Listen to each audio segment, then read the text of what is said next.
J'ai dit que le premier élément de bifurcation de l'histoire humaine était l'évolution de la superpuissance nord-américaine et sa crise d'hégémonie. Mais il y a une deuxième cause extrêmement importante de bousculade de l'ordre géopolitique. C'est la crise écologique. Celle-ci me paraît absente de beaucoup trop de réflexion. Je crois qu'on ne peut pas avoir une doctrine de défense cohérente si l'on n'intègre pas au tout premier plan cette question. Plusieurs raisons nous y conduisent. La première est que il y a 3 fois plus de catastrophes naturelles graves depuis les années 80. Que 9 catastrophes naturelles sur 10, selon l'ONU, ont leur origine dans le dérèglement climatique. Que dans la seule année 2010, nous avons dû déplorer 300 000 morts du fait de ces catastrophes naturelles.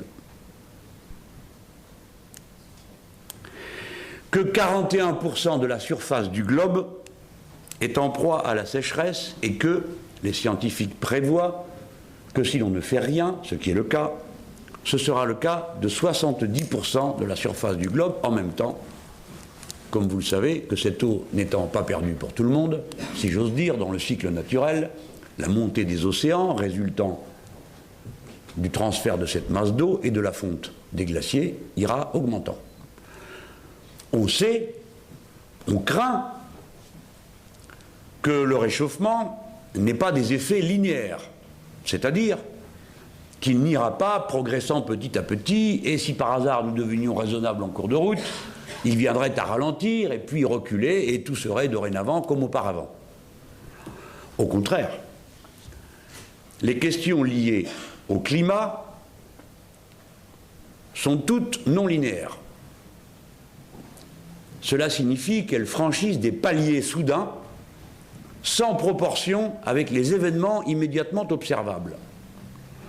Prenons un exemple.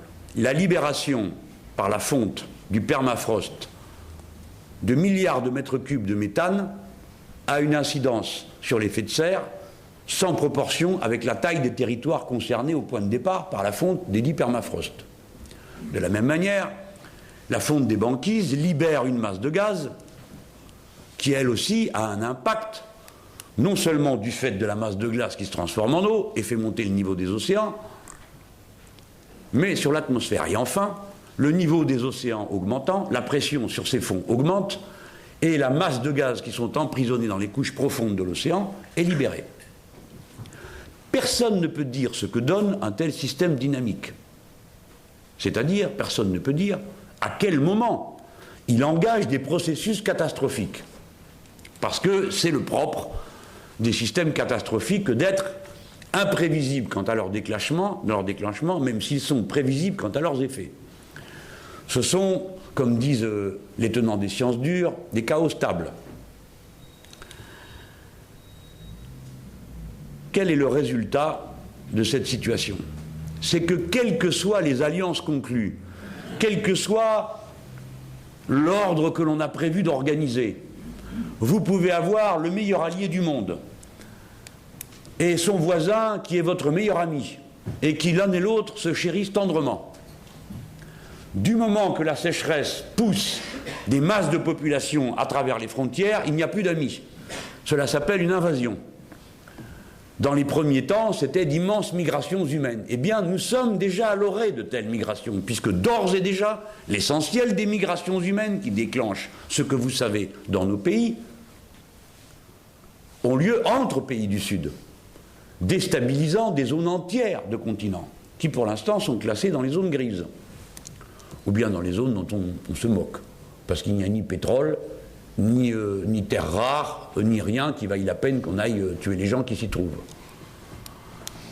Mais c'est un facteur d'instabilité et de désorganisation de l'ordre du monde de première grandeur, vis-à-vis duquel la bonne réponse, bien sûr, se trouve dans le modèle économique, mais qui a une incidence sur les systèmes de défense. Quiconque se trouve impliqué dans des réseaux qui se déclenchent de surcroît automatiquement, couvrant des surfaces de la Terre aussi immenses, se trouve donc directement engagé par la conséquence d'une catastrophe naturelle ici, d'un désastre écologique là-bas, et ainsi de suite. Or, ceci n'est jamais pris en compte. La rareté de la ressource en eau et des conflits qu'elle déclenche. Où est-ce que ça se trouve? Quel est l'impact pour les Français? On verra. Du moment qu'on fait de la smart défense et qu'on est dans l'automne, comme chacun le sait, tout va bien. Il y a donc une cécité sur les défis du XXIe siècle qui est provoquée par l'absurde théorie nord-américaine du choc des civilisations et de tous ceux qui s'y engagent. Car pendant qu'ils observent les civilisations s'entrechoquant, ils ne voient pas les continents se disloquant. Et nous, c'est ce qui nous intéresse. Parce que la conséquence géopolitique, économique, est immédiatement contenue par ces dérèglements et suggère d'autres stratégies. Ne vous inquiétez pas, je vais y venir. Donc, ce grand chambardement a de surcroît pour la France une conséquence très directe. La rareté d'un certain nombre de ressources font que les hyperpuissants et les grands groupes capitalistes du monde, dont on a vu qu'ils étaient capables de déclencher la guerre d'Afghanistan. Je le rappelle, pour que chacun ait en mémoire l'articulation très étroite qui unit l'argent concentré et le pouvoir politique et militaire.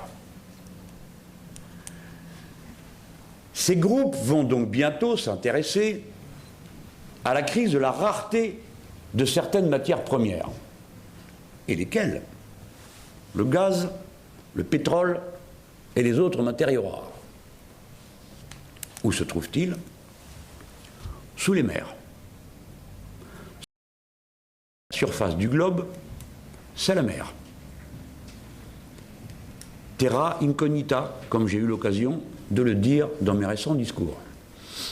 Plus inconnue que l'est la planète Mars. 15% à peine de la biodiversité est recensée. Dans ce contexte, nous les Français, nous sommes dans la situation suivante. Nous sommes le deuxième territoire maritime du monde. Est-ce que nous considérons, alors qu'il y a des zones économiques exclusives qui y sont attachées, la deuxième du monde, que nous sommes indifférents à cette frontière si particulière que nous avons? Une frontière qui est située sur la nouvelle frontière de l'humanité. Où cette question figure-t-elle dans les stratégies de défense des illuminés de l'OTAN et des joyeux de la smart défense? Où est-elle cette question? Quand est-elle traitée? Elle est spécifiquement française. Pas seulement, mais elle est française. Ça ne l'est pas. Il y a une conséquence civile et militaire à nos yeux. La conséquence civile, c'est que nous devons être la puissance de la découverte de la mer. Quand nos objectifs devraient être d'y installer, à nous tout seuls, si les autres ne veulent pas le faire, comme ça a été le cas dans le passé, la base sous-marine en profondeur qui permettent de commencer et de mettre au point les méthodes d'exploration systématique qui, combinées avec notre puissance satellitaire, permettraient de bien connaître l'état de la situation physique, vivante, de la réserve, sous tous ses aspects, de manière à protéger ces espaces de la cupidité capitaliste, de l'avidité à tout saccager, tout occuper, sans précaution, au moindre coup, comme on a déjà pu le constater dans le golfe du Mexique et en ce moment même en mer du Nord. C'est une tâche pour nous et une obligation qui résulte de notre position singulière. Nous devons le faire. Et inéluctablement, il faudra le faire. Parce que, inéluctablement, les conflits de puissance arriveront sur et dans la mer. Pouvons-nous le faire? Mais bien sûr que oui. Lorsque la France est invitée parmi les puissances spatiales, nous avons cherché d'une manière très ouverte et somme toute assez naïve à faire un lanceur avec les autres pays européens. Les Anglais, cheval de Troie permanent de l'histoire, les Allemands, et d'autres. Et on faisait des essais. Tantôt le deuxième étage anglais ne fonctionnait pas, tantôt le troisième étage où les Anglais avaient mis une décalcomanie brûlait, et ainsi de suite. Ça n'a pas fonctionné, et ça tombait bien, puisque les États-Unis d'Amérique avaient dit il n'y aura pas d'autres missiles stratégiques intercontinentaux que les nôtres. Or, une fusée, c'est un missile intercontinental. Nous avons donc continué tout seuls. Et aujourd'hui, Ariane Espace, qui bénéficie du concours précieux des autres puissances européennes, tire la moitié des satellites que l'humanité envoie dans l'espace. Et tire la meilleure station de ravitaillement, le meilleur outil de ravitaillement de la station internationale qui tourne en orbite autour de la Terre. C'est nous, les Français, qui faisons cela et qui l'envoyons. Je ne le dis pas par espèce de cocorico particulier, mais pour dire que la France est ainsi faite qu'elle mise d'abord sur son potentiel intellectuel et sur sa matière grise, qui a disparu des questions de défense, mais qui reste très active dans les autres domaines. Et si nous sommes capables de faire cela, alors nous sommes capables d'assumer notre rang de puissance maritime. Il faut le faire, on va donc se mettre au travail.